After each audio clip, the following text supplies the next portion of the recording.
Yo, once again it's on. Back at you one more again, Real Kens TV in the house like kitchen sinks. Now, before I get into this evening's video, if you will, understand that I'm a self-proclaimed Mr. 30 Minutes or Better, meaning that anytime I bring you a story, it's guaranteed to be 30 minutes or better. So if you're on your way to work, you at work, you don't feel like being there, as we so often don't, your co-workers is talking your head off, you're on your way home from work, you need to laugh, you need to cry, perhaps you're trying to lay down and take a nap, or you're trying to go to sleep at night, depending on whatever time you're listening to or viewing this video, or you're just in the mood for a good old-fashioned true, keyword being true, penitentiary / life story / life experience, this is the channel for you. If you like your 8 to 12 to 15-minute videos, absolutely nothing wrong with that whatsoever. But at Real Kens TV, it's 30 minutes or better. So with all that being said, there is a message. And the message is rather deep. As y'all can see, I'm not in my normal jippery and you know, fun moods as I, typically am in. I just seen something that was very, very disturbing. Not sure how many of you are familiar with the story on Robert Brooks. I'm just now seeing this video. Not sure how long it's been released to the media, but this horrific incident, this horrific massacre took place on December the 10th of this year. I was going to show the video on my channel, but I'm not really familiar as far as if YouTube will not necessarily ban me, but strike me for showing the footage. So what I did was I pinned the video in my comments. Go to the comment section. You can watch this horrific video. And once you see it, you'll understand why I'm not as cheerful as I typically am. Now, before I get into this horrific massacre, y'all jump in the comment section and let me know where you're chiming in from. I'm in Lexington, Kentucky. Let me know your city and state where you're from, man. Shout out to everybody working this evening. You know, your UPS drivers, your warehouse workers, your Amazon drivers, your truck drivers, your hospital workers, not to call anyone workers, but you know, your medical facility, your healthcare providers, just everybody that's out there, people, at the post offices, and just everybody that's doing whatever it takes to make ends meet, working them 16-hour shifts, 12-hour shifts, 8-hour shifts, however long it may take, man. Shout out to you, and hopefully my videos really, really help you get through the nights and the mornings, especially your last few hours when you really, really just don't feel like being there. You had an individual, and wow, I can't believe what I just saw.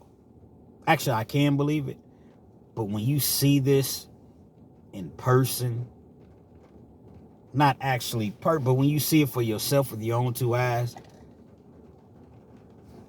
if you have any sort of heart whatsoever, and you're gonna shed a tear or feel like shedding a tear, have this individual that's being hogtied and carried in the prison by several different correctional officers. On the video, it appeared to be 4 or 5 correctional officers that was carrying this gentleman into the facility. Now, I'm not sure how many of you all have actually been in handcuffs before, but I'm going to tell you, it's not a pleasant experience. Oftentimes, when your hands are cuffed behind your back, the officer will put those cuffs on you really, really tight. They're tight anyway, even if they're not trying to intentionally make them tight. They're just tight anyway. And if you get a jerk, oh man, I've had cuffs on me so bad to where it felt as though the cuffs were cutting my wrist. They're carrying him in. You got 2 officers that has him by each arm, and then you got 2 that's carrying his legs. 4 officers. I want to paint a picture for you all before you even look at the video. They're carrying him in. It looks like they're carrying him in like to an infirmary. And yeah, the infirmary. They sit him down on the little, it's like a table. You know how when you go to the doctor and you get up on the table and they're about to do the examination, they sit him down on the table. Hands behind his back. Miraculously, none of the body cams were working. Any interaction with an inmate, the body cams are supposed to be on. Now, this happened at Marcy Correctional Complex in New York. Robert Smith, he was serving a 12-year sentence for assault. He had just gotten transferred a day prior. On December the 9th, he had just gotten transferred to this facility. Not even 24 hours prior. He's at this Marcy facility.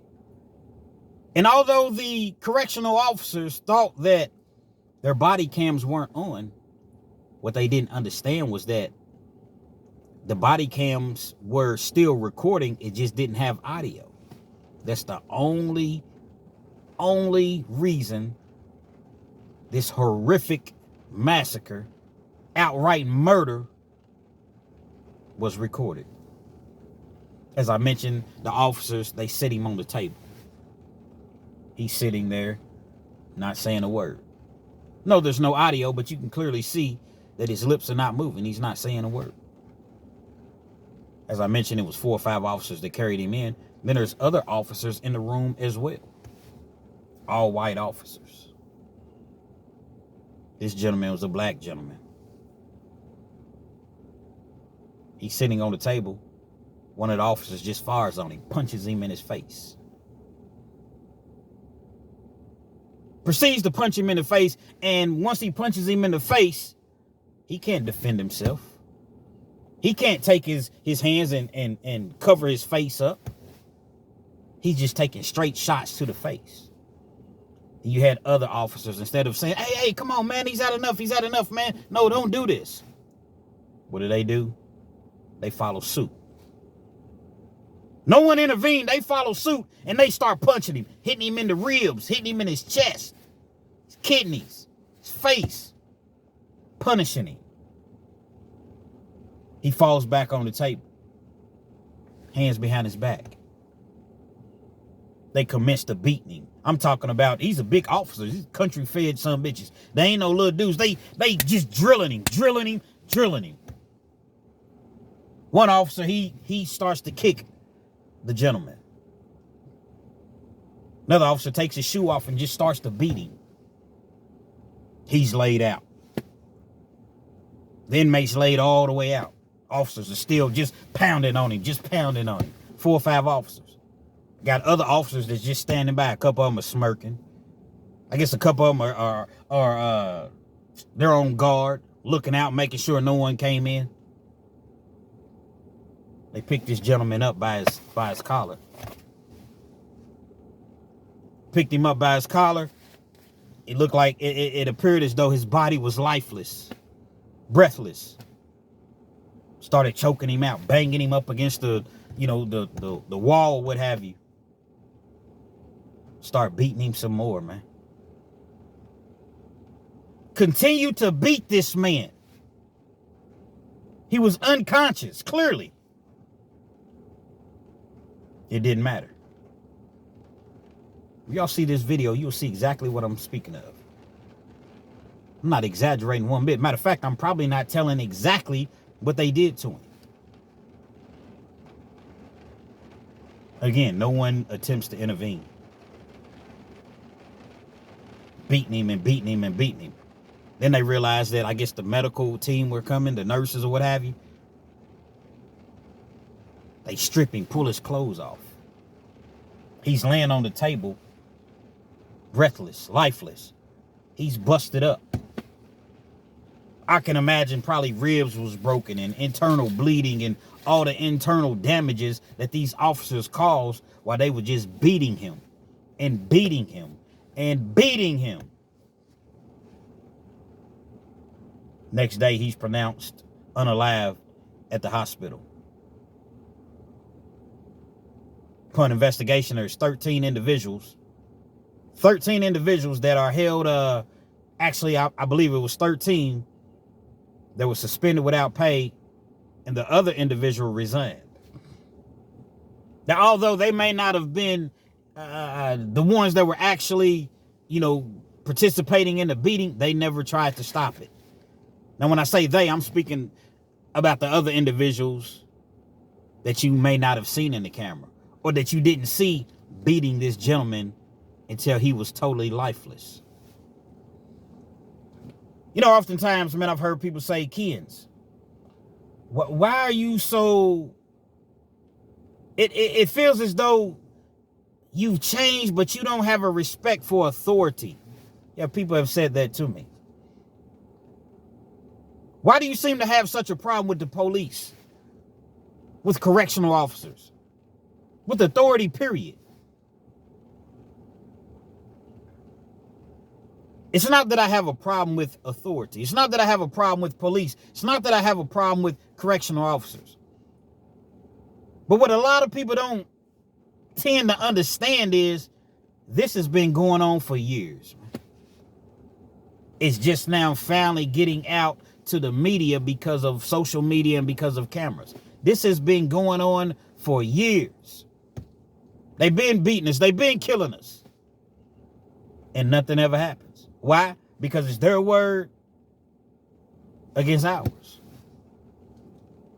Who they gonna believe? Even with the camera, even with seeing these individuals do the horrific things that they do, they often still beat it, get off. And even if they are convicted, they're not given the amount of time that they should get. They're not given the amount of time that you or I would get if we did that to them. You're going to have some hotshot lawyer that comes along and seizes the opportunity and says, now, hold on now. My clients are, despite what you just seen with your own two eyes, my clients are not guilty. They had a reason for doing what they did. This gentleman was combative. There's other things that we didn't see on the video. And in due time, they will be proven innocent. The fuck out of here. What the Italians say, all due respect to all the Italians, the fuck out of here. Yeah, you'll have a lawyer. You got the union that's backing them.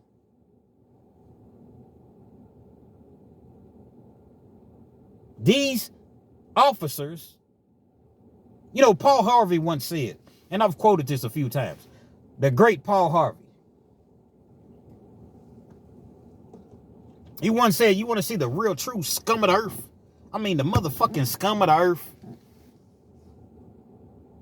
Go to a prison break room during lunchtime, and you'll see the true scum of the earth.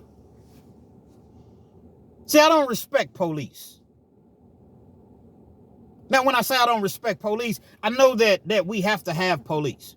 I'm not sitting here acting as though all police officers are bad. I'm not sitting here acting as though all correctional officers are bad people. You have some that I've met that genuinely just come in, get their 8 hours, 12 hours, 16 hours, whatever, get their paychecks and go home and live their life. They're not trying to make anybody else's time hard. But then you got some like these cocksuckers that you'll see on the video. A lot of them are like that.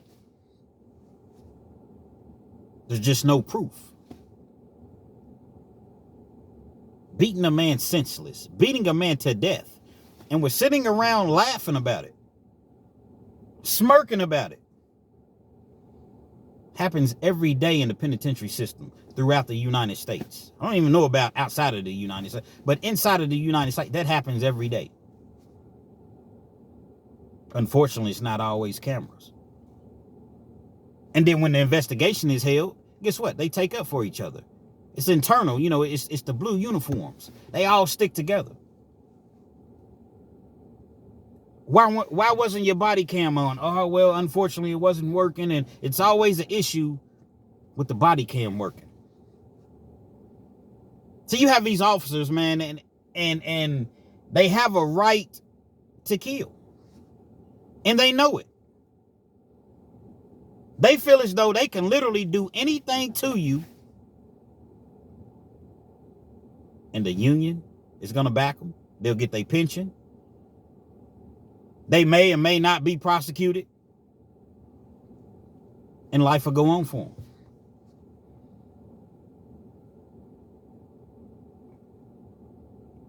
You know, I got a buddy named Omar, man. Omar's from Cincinnati, man. Derek Sorrell, that's his real name. Call him Omar. He's from Avondale, man. And we was at a jail one time, and as I've always mentioned, they have jails in Kentucky instead of sending you to prison because all the prison beds, they're at full capacity. So they'll house you in these county jails as a state inmate. You got a county inmate, a state inmate. A county inmate is just somebody who's doing 12 months or less. County time. Misdemeanor time. And you got state inmates that's doing a year or better. You're supposed to be sent to prison. But they came up with a wild idea years ago that, hey, we got so many private prisons, we got to keep these beds filled. Let's start housing these inmates in the county jails, and we'll just call it a regional jail, Class D facility. And that's what we'll do. We can lock more people up.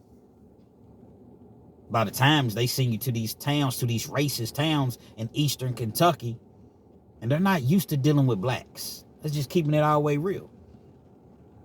Now, come on, kids, don't make it a race thing. You motherfucking right, I'm making it a race thing. You don't like it? Don't watch my shit. They're not used to dealing with blacks. They're used to dealing with the people that's in their hometown.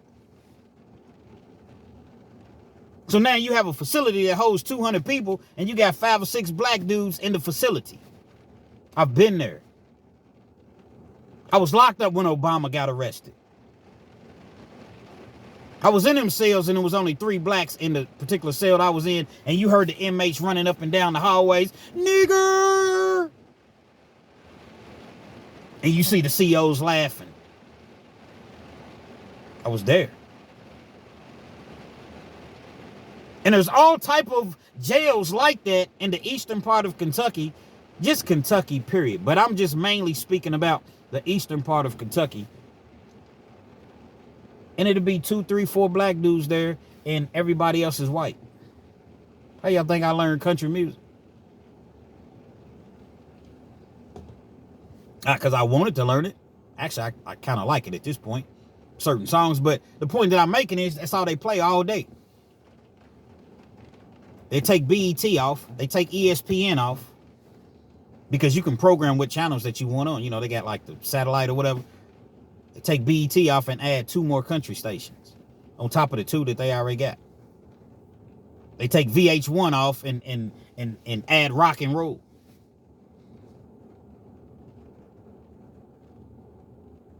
Take all the sports channels off. But when NASCAR is going on, comes around the track and they make sure that they get to watch their NASCAR and they WWE wrestling SmackDown on Monday nights. It's just some of the minute things that they would do at these sort of facilities. And so my buddy Omar was trying to get out of that facility. We all were. Right in Frankfort. That's the state capital. That's where the Department of Corrections is located. Hey, I don't feel safe here. You know, it's racist. There's only a few of us here. The staff is racist. The inmates is to no avail. So Omar writes a little note. The jailer at the time, his name was John, and I wish I remembered his last name. I just don't remember his last name. But it was at Three Forks Regional Jail in Beattyville, Kentucky. That sounded like one of them towns that back in the day, when wrestling, you know, when they used to tour the cities, I guess they still do, but they would come to the smaller towns. And let me tell you something, brother, when we come down to Beattyville, Kentucky, Three Forks Regional Jail, brother, woo! We gonna get funky like a monkey. Sound like one of them type of towns they would visit. Omar decides to write a note to John, man, they gonna get me out of here, man. As I mentioned, Omar's from Cincinnati. Shout out to the 513 once again. Avondale. He tells John, look, man, I done try to be nice to you. This is what he wrote on the note. I done try to be nice to you. Actually, let's take that back. We're going to manually rewind that. Look here, bitch. I couldn't believe Omar wrote that. Look here, bitch. I've been trying to be nice to your punk ass. I told you to get me out of this racist ass jail, but you want to continue to keep me here. So if something happens to me, just understand that my family knows, Frankfurt knows, and you need to get me out of here ASAP. Those are along the lines of what he wrote to the jailer. The jailer's the head dude in charge. The jailer walked around. He was about, John was an older dude at the time. He's probably like in his 50s, early 50s. Motherfucker looked like, y'all seen that movie, I was getting ready to say The Hills Have Eyes. He did look like one of them motherfuckers that was on Hills Have Eyes. Hills Have Eyes looking motherfucker. But actually, he looked like the sheriff in Texas Chainsaw Massacre. That's what John looked like. You kids been smoking dope? It's a joint, sir. And he walked around the jail with Big Keith Combs. Big Keith Combs was about 6'6". Had to have been about 330, 340. Big ass arms. Dude was a gorilla, man. Dude was a beast. Imagine 6'6", about 330, 340. He was big. He wasn't cut up. He looked like one of them motherfuckers that be in them strongman competitions that do the squats with the big burls on the side and pulling trucks and transmissions and, you know, the big ass tires. He looked like one of them big son bitches. Hot dog eating contest winning motherfucker. Yeah, he was a big dude, man. And he carried mace with him the size of a fire extinguisher on his hip. Bird spray. You get silly with him, and spray you right in your face. He comes around acting like he's tough. Omar, don't send that letter, bro. Do not send that letter, man. Omar was my guy. We was cool, man. I didn't really want to see him leave, you know what I'm saying? Because, don't get me wrong, I wanted him to get closer to home, but I knew that they weren't going to do that for him. It was only going to be bad if he sent that note. He sent it anyway. Next day, next morning. It's early in the morning. 8, 9 o'clock in the morning. John and Big Keith Combs and 2 others, they come into the cell. They walking around the cell. They come up to Big Archie. Big Archie's a gorilla too. He's about 6'4". Big Archie's probably about 350, 360. He's just sitting there on the bench. They got like the little benches and tables or whatever. Steel tables, steel benches. He's just sitting there minding his business. John's walking around the cell. Got a couple gorillas with him. What's up with you, big boy? Archie was like, what do you mean, what's up with me? I heard you had a problem with me. Archie was like, man, I don't got no problem with you, son. That's how they talk in the eastern part of Kentucky. I don't got no problem with you, son. Yeah. I'm in that mode today. I'm in that mood. You can get me today, big boy. It's what John, the Class D coordinator, is saying to the inmate Archie. You can get me today, big boy.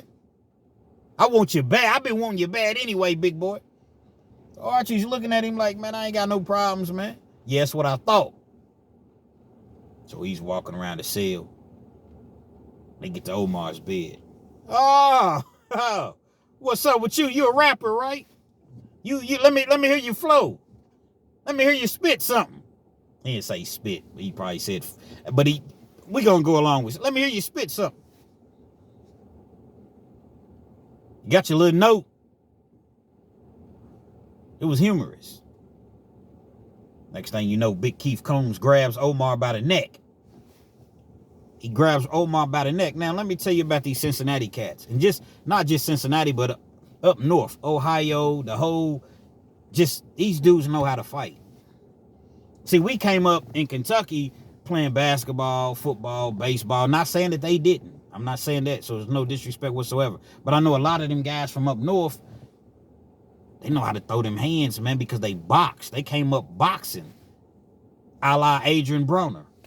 Them dudes came up boxing, man. They know how to really, really fight and use their hands. That's why I would hate anytime I got into it. It's just this lighting. Anytime I would get into it with an individual from up north, man, you're gonna have your hands full. Pause, double pause. Because them dudes really know how to fight. Omar knew how to fight. Now, Omar was nowhere near 6'6", 350, 340, 350. Omar's a black dude, dark-skinned dude, had like a little fro, a small fro. One of Omar's eyes was kind of, his eyes was kind of, how can I put this? I don't want to, make it as though I'm making fun of him, but his eye was like, he'd be looking at you, but one of his other eyes kind of looks like he may be looking in a different direction. Respectfully. Omar probably weighed about, I don't know, 200 pounds, 190, 195, somewhere right around in there. Omar had these just hard hands, like we would just slap box sometimes, and his hands was just like, he had these hard hands, and he knew how to fight.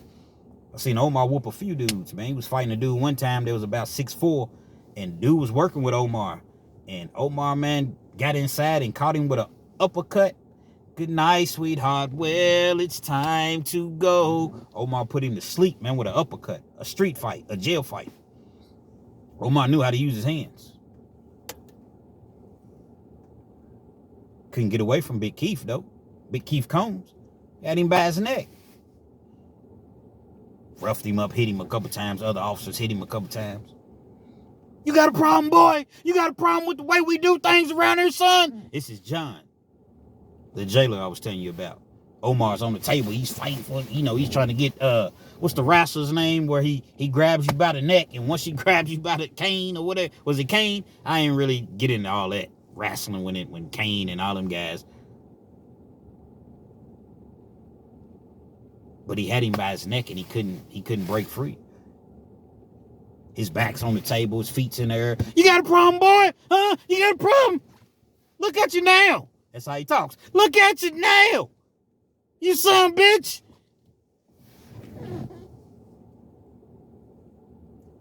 Other officers that was with him, they hit him a couple times. They cuff him up, drag him out of the cell. Anybody else want some? Anybody else got a problem? Nope. He looking at me because he know I was trying to leave. I just went about trying to get out of there in a different manner. I knew that I couldn't be writing those type of letters for the simple fact of that's not going to get me anywhere. I apologize for the lighting, but hey, it's starting to get dark. It is dark. I just went about mine in a different manner, as I mentioned. Cuffed him, hands behind his back. Same way that this gentleman in the video that you all are about to see, that's how they carried him out. Took him to the hole. Once they got him in the hole, beat him bad. All the while his hands are behind his back.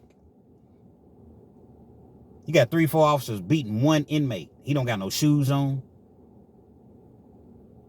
He has no defense.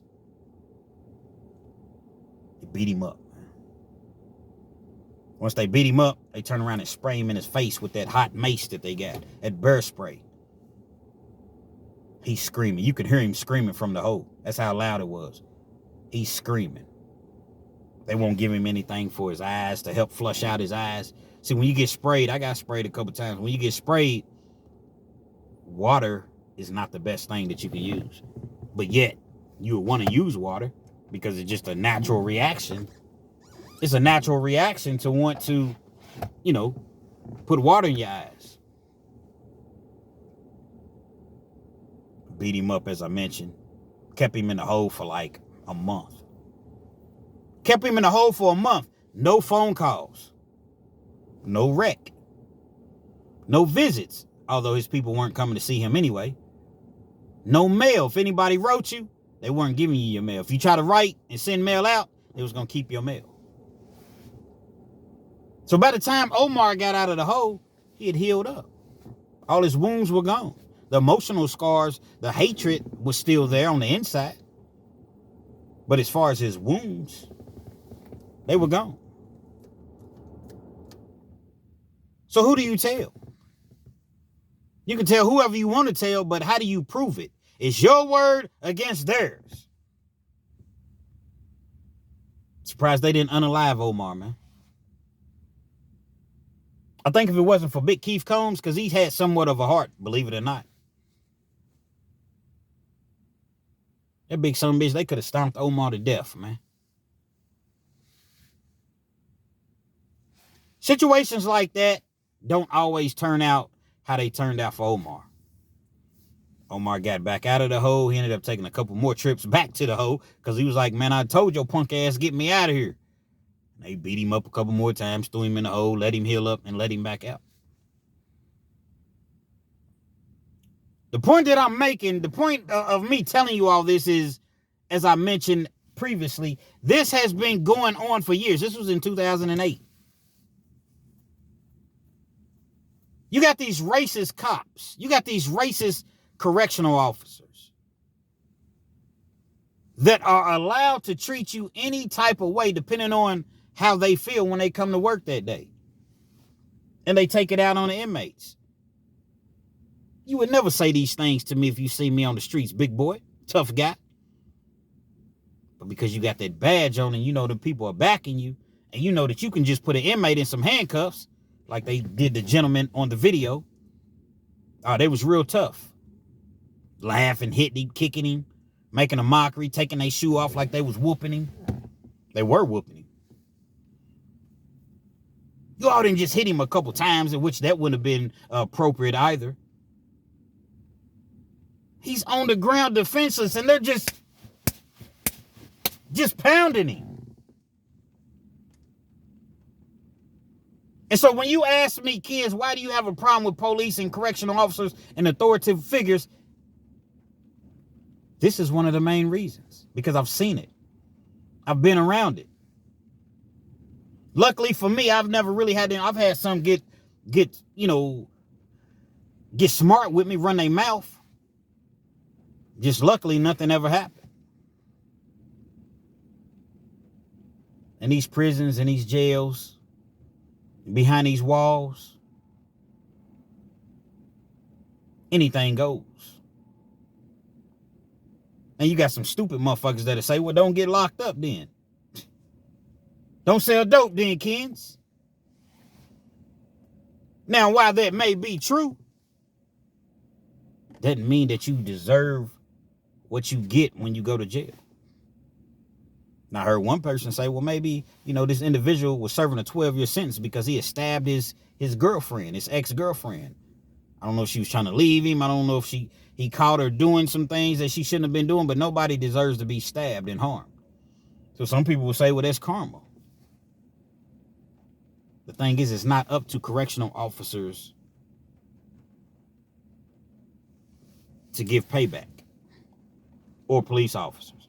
I assume I kind of refer to them as the same, because a lot of correctional officers want to be police officers. They just couldn't cut it, or maybe they were too old at the time, or, and they really, really think that they're tough.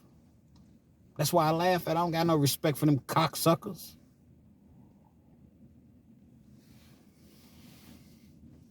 Again, I'm only speaking about the ones that act that way. The ones that don't act that way, just ignore me. So when you look at your Fleece Johnsons and you see the way that he was acting in prison as far as towards the staff, can you blame him?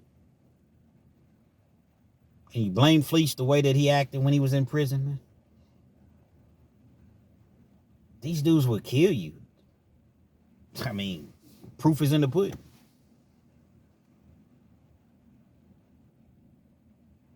But it's always going to be somebody, he had to have done something. I can't imagine them guys would have just did that for nothing. Are you serious? And let me tell you what's going to happen, in my opinion.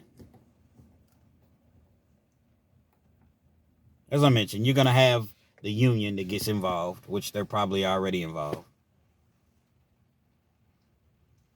They're going to step up and, you know, be in defense.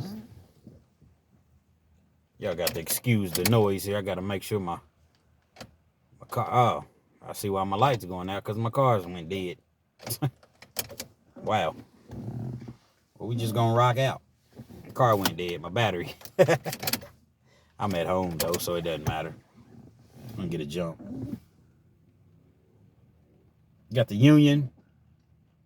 You got an attorney.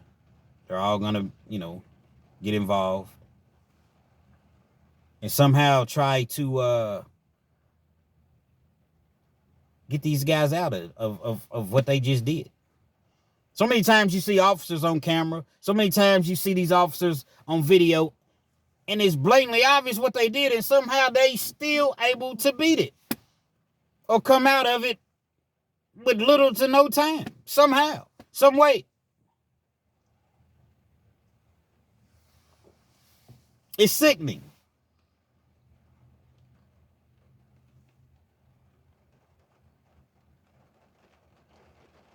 We running around here talking about P. Diddy having freak offs and what he does in his personal time and all of these other things that's going on with celebrities and entertainers. And the things that are really, really going on, like murder, assault to the point of where it's almost a murder, is going on right before our very eyes, and we act as though we don't even see it. What about the officer years ago that shot the man that was laying on his stomach? You got 5 or 6, 7 officers around. He's on his stomach. Hands behind his back. He's squirming a little bit because it's uncomfortable when you got people holding your legs. It's uncomfortable when your hands are behind your back and your face is, you know, in the concrete. So you're going to move a little bit. And she pulls her gun out and shoots the man in his back. And she said she thought it was her taser. And amazingly, she goes to trial. And they find her guilty of a lesser included offense.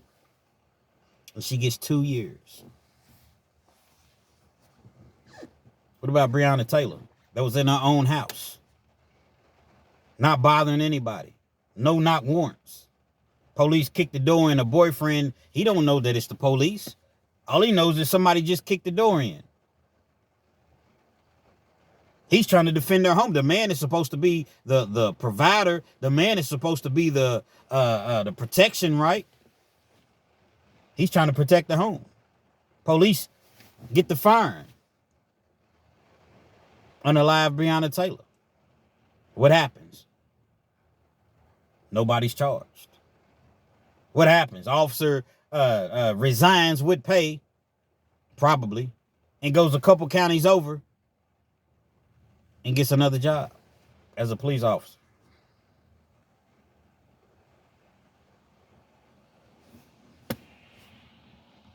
Shall we continue? George Floyd, right there on TV, he's begging the man, I can't breathe. Please get your knee off my neck. He's calling for his mother. Please help, mama, please, please. What was it, 22 minutes that the officer sit there with his knee on his neck? I don't know if it was 22. I can't remember the time, but I know it was a long time. This man only gets 22 years, I believe. And guess what they say? Oh, man, the officer didn't do it. He's in appeals now. It wasn't because the officer did it. The autopsy showed that he died of an overdose. Man, just on principle. He wouldn't have died on an overdose if that officer didn't have his knee in his neck. What about the young lady, I believe this was in Cincinnati, that was coming out of the store and they said she stole some liquor. Liquor. She's driving off. Officer, I don't know what you're talking about. Her baby's in the car. She's driving off 2-3 miles an hour. Officer jumps in the front of the vehicle and fires. Boop, boop, boop, boop, boop, fires her, unalives her with her baby in the car. What about that? What about the young man that was asleep in the Wendy's parking lot? Officer Knocks on his window. He startled. He jumps up. He ended up having a warrant for his arrest. A misdemeanor. Something very, very minute. Wasn't serious at all. A misdemeanor. They get him outside. He takes off running. True indeed, he shouldn't have ran. Instead of tasing him, they shoot him in his back several times. Unalived. What about the young man that attended University of Cincinnati and he was riding through campus? And the officer pulled him over because supposedly his license plate was illuminated too bright or whatever. Officer thought that he retched for something. Fired, killed him. Unalived him. I can go on and on and on. And these officers are not getting no time. You know, in the Department of Corrections, man, you have nobody. First of all, a lot of guys shouldn't even be locked up. It's a business. Yeah, you have some dudes that really, really need to be there. I'm not going to lie to you. You got some people that really, really need to be there. But you got a lot of people, man, they shouldn't. And if they shouldn't get the amount of time that they given. Football numbers, man. Y'all locking people up for child support in Kentucky. Child support with a sentence enhancement. What a sentence enhancement means, okay, child support carries 1 to 5, but you've had a felony, prior to this. So now, instead of facing 1 to 5, you're facing 5 to 10. Or you had 2 prior felonies.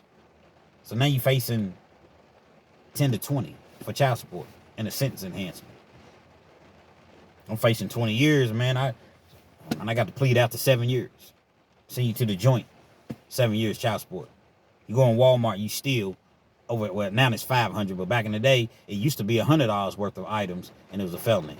Then they moved it up to $300. You go in there and you steal some things that retailed over $300, but didn't cost Walmart nowhere near $300. Felony, 10, 12 years. Not condoning stealing, not condoning breaking the law, but I'm saying it's a business to lock people up. Public defenders, man, most people can't afford an attorney. You need a lawyer, man, on a small scale, $5,000. That's just to get him to come to court and try to work out a plea deal for you. And that's on a minor charge. If it's murder, if it's something major, assault, it's going to be way, way more than $5,000. But little stepson, man, in his house with his mother, with his sister, with his young son, minding his business. Baby's mama, she 19, she come in the house, she mad. Because he don't want to be with her because he sees how crazy she is, and she done found out that he's talking to some other, these are kids. He's talking to some other girl, but they not together. She comes in the house swinging on him. He got the baby. He's trying to, shield her because he's holding his little 4 or 5 month old son. She's swinging, no regards for the son whatsoever. Stop. He's pushing her back, not assaulting her. He's pushing her, trying to keep her from hitting the baby. Finally, the mother gets the baby. They take the baby to the car, put him in his car seat or whatever. They're trying to get her out of the house. She's in his mother's house, swinging, acting a fool, acting as though she's going to go to the kitchen, get a knife. I'm going to kill you. I'm going to have my people kill you. You dead. Your son is dead. You hear me? Talking to the mother. Your son is dead. She tells her son, man, take a walk. Just blow it off. He's mad. He's crying. Take a walk. The little girl's ignorant ass mama's outside. Instead of her trying to get her daughter, they go after the son even more. So he's walking down the street. They drive past him, acting as though they're going to run him over with the car. You dead. We're going to get somebody to kill your son. You dead. He comes back after taking a walk. I'm talking to her. I say, listen, you need to go downtown and get an EPO, emergency protective order. That's what they call it in Kentucky. An emergency protective order, because she's probably going to go downtown and do that. Although she was the aggressor, although she was the one that was, created all the drama and the hostility. They get dressed, they go downtown. He basically gets laughed out of the courtroom. They deny his request for an EPO. Come to find out, the little girl and her mama went straight downtown, made up a story, said that he threatened her. Everything that she did to him, she said he did to her. EPO, can't see his son, can't be around his son,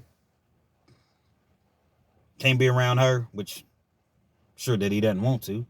He goes to court for the first court hearing. They lock him up. Got a warrant out on him, $5,000 bond. She's scrambling, trying to come up with 5 G's to get him out. Average person don't got no $5,000, man. This kid never been in trouble a day in his life. Never. No arrest ever in life. They let him out on bond a few days later, get the money together, whatever. They got him on an ankle monitor right now. All because of what she said. Then the prosecution was trying to have his bond revoked and was trying to have his bond raised because they were trying to file assault charges saying that he did something to the little baby. This is a system. This is a system, and they love to lock people up. Period. And if you don't got no money, they know you're going to get tired of sitting in that county jail, and you're going to just plead guilty to something even if you didn't do it. Just to get out of jail. Okay, I'll take probation. Now, you do realize if you mess up, you got to come back and do 12 months. Man, I do anything I can do to get out of this jail today. That's how this system continues to thrive. And when you go in them jails, I done seen inmates. I done seen CEOs rather get their ass whooped. I done seen CEOs get knocked out and enjoyed every second of it. I've seen it. They needed it. They needed it. I don't advocate violence, but sometimes you gotta get a little act right in you, man. You gotta get a little act right in you, man. And you gotta let these cocksuckers know that just because you got that blue uniform on, don't make you no better than nobody else. These dudes, everybody involved in this murder should be facing the death penalty. I don't know if New York even has the death penalty. Y'all jump in the comments and let me know if New York offers the death penalty. To me, that's premeditated. If they do offer the death penalty, to me, this is premeditated murder. They beat that man senseless, man. Imagine if this was your kids. Imagine if this was your son. They'd beat women up. A few years ago in Louisville, man, they blacked this little girl. Luckily, they didn't hurt her even worse than what they did. She got a black eye. They met officers, grown men. Grown men. She's cuffed. See, they have a restraining chair. Felice Johnson has told you all about this. They have a restraint chair where they put you in a 4-point stance. So you're in the chair, your hands are held down and your legs are held down. And there's nothing you can do. You just sitting up like this. And they'll beat you while you're in that chair. And that's what they did to this young lady, man. Males and female officers beat a young lady. Beat her bad. Beat her bad. And miraculously, you heard about it for a little bit, and it disappeared. Thin air just disappeared. See, all of these type of things that happen, they get swept under the rug, but they happen. Numerous deaths in the county jail. Get booked into the county jail for something minor, DUI or something, just something minute, and you don't make it out. You don't make it home. There was no cameras. You was in a mysterious cell with no camera, no body cams, no nothing. Self-inflicted. That's what they love to say, was self-inflicted. Officers didn't do anything. See, they don't have people. Nobody grows up saying, you know what, man, I want to be a correctional officer. There's nothing wrong with that whatsoever, because you can work your way up and you can, but you got people that they didn't have no girls in high school. They were mad at the world. They racist. You got all different forms and lights of people that are correctional officers. So just imagine you're a racist. You could treat blacks, or you're a black and you're racist against whites. You could treat that other ethnicity however you want to treat them, simply because you know that you can get away with it. That happens so much. And so the times that you do see them get their motherfucking wig split, it's a joyous day. It's a joyous day because you know that they had it coming, man.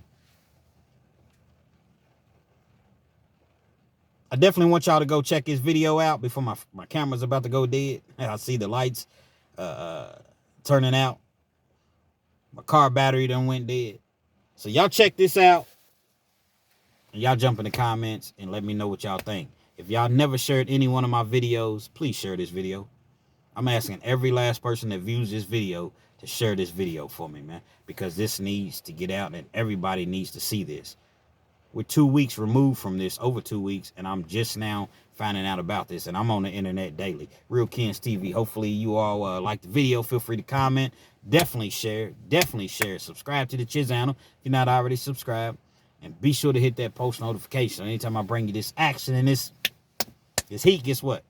You're amongst the first to receive, man.